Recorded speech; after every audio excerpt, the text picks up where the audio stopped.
These thoughts that we have, we think they're our thoughts, so it makes it really hard to change them. And people meditate and try to not think thoughts. Show me somebody that's done that successfully, consistently. They're full of shit. Right? Everybody, the mind thinks thoughts. But here's the distinction. If I told you 100 years ago we're going to fly to the moon and back, you would have called me a lunatic. That's where the term comes from. People still use it, and it doesn't make any sense because a lunatic is somebody who thought we go to the moon and back and we've done it, right? I didn't know that. Yeah, that's where the term comes from. That's where it comes from. But if I would have told you 100 years ago that there's going to be a box in your pocket and you're going to pull this thing out, you're going to hit a couple buttons, and then it's going to capture invisible waves that are drifting around the earth and bring the waves in, and you're going to see somebody on the other side of the earth and you're going to talk to them, you're totally nuts. Thoughts are those invisible waves. And when you use your body in a certain way, if I sit like this, I'm going to tap into a different channel of those waves than if I'm sitting like this. Kind of like a TV set. If I turn one channel, it might be a comedy channel. I'm going to see a lot of laughter. Turn another one, it's a horror channel. Turn another channel, it's a romance channel. This is what changes which of those waves you touch in. So if you can start to realize that your thoughts that you think are your thoughts, there's nothing unique about your thoughts. They've been around for thousands of years. You're just tapping into them because of what you're doing with your body that makes you either fearful or passionate or courageous or whatever you're feeling. As you go in those states, you get different thoughts. So what I want people to see is that learn how to just see those thoughts go by. Learn how to be entertained by those thoughts. Because I have crazy thoughts, but what I've gotten good at is going, look at that crazy thought. That's not me, that's the mind. Not your mind, because if it's you, how do you change you? Pretty hard. But I really truly know I haven't heard a thought come out of you that's original. You've called them your thoughts, but they're not. You've stolen them. They've been around forever. When you see that, it's easier to let go of them.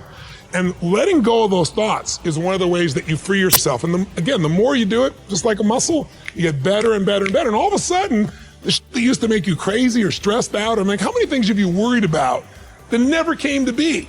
And some people, their life is good, so they worry about other people, so they're never not worried, right?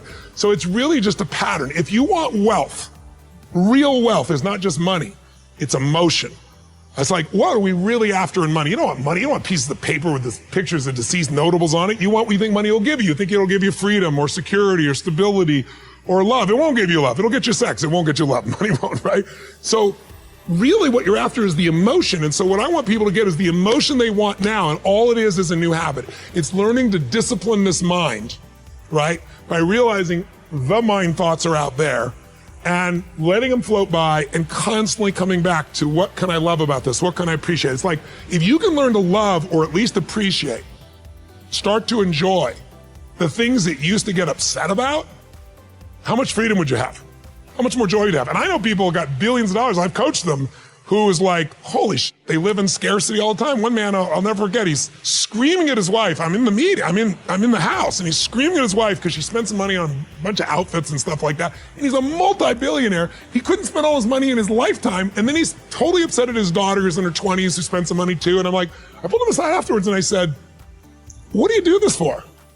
And what do you do it for? And he's like, well, it's the principal thing. I said, no, the principal thing is, do you love these people? And do you want them to have an abundant life? When you don't have one loss, but you live like you're poor, And it's like, I finally got through to him. But so many people, that's why I say money doesn't change you. Money magnifies who you are. So you want to expand the depth of who you are and free yourself from suffering by just knowing it's a pattern of thought, and you can change the pattern of thought. The fascinating opportunity that we have now is that the ability to define new values, to distribute goods, to make decisions has never been greater, right? Technology allows us to measure things in such more intricate ways. Like, if you can imagine in the past, someone says, let's make a decision other than money. It's like, okay, well, what are we looking at? What are we counting here? It's hard to say. But in the book, I give an example of Adele, the pop star Adele. She goes on tour.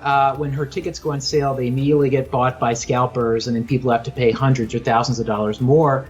Adele found this startup that had built an algorithm that would measure how loyal a fan was to her as an artist. It analyzed their listening data, whatever, and allowed her to invite the top 20 percentile Adele fans in each market, offer them a ticket for $50. They could resell the ticket if they want.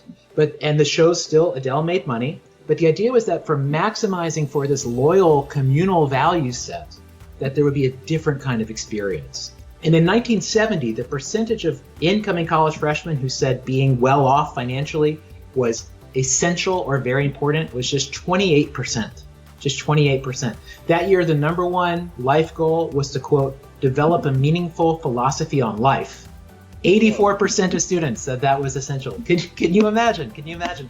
The most recent year the study came out, 2017, the biggest life goal among college freshmen, to be rich. 82% say that is essential. Less than half say that having a philosophy on life is essential anymore.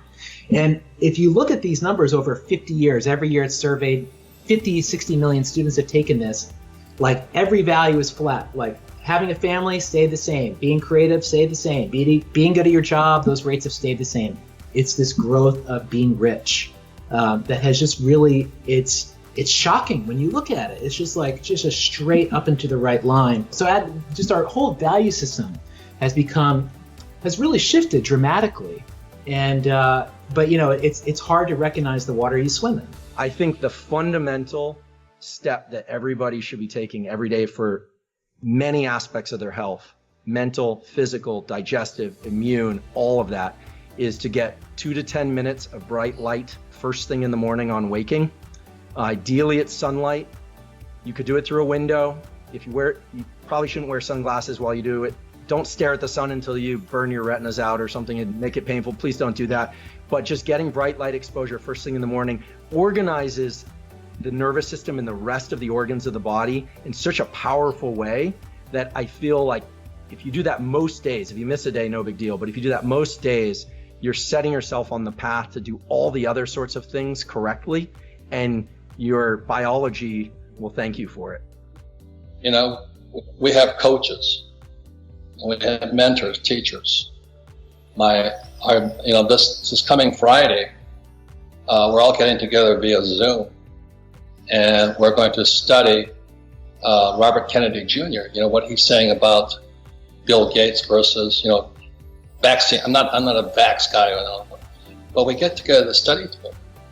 We're always studying. We study constantly. We read books together and all this. And when we have people, I'm not interested in studying, then you're not our friend. So that's simple. I mean, it's pretty clear. Just like in the Marine Corps, when we were at sea on a carrier, we had to run 4 miles a day, no matter what. So we get on the aircraft carrier deck and we take laps. Now, I'd rather go sit in the coffee room and smoke a cigarette and drink coffee. But my team ran together. So when we crashed, we were ready. And that's what leadership is. You have to bring people together and move them forward. It's really sad. A lot of days, there are days on missions, I'd stand on the deck and my friends don't come back. They just don't return. They're missing in action today. And so those are the kinds of lessons where it's to test your soul. How strong is your soul? And we all have them. But most of us don't ever put ourselves in the situation where we're testing our soul. And we all have it. I know that. I've seen young men and women just get stronger and stronger and more resilient.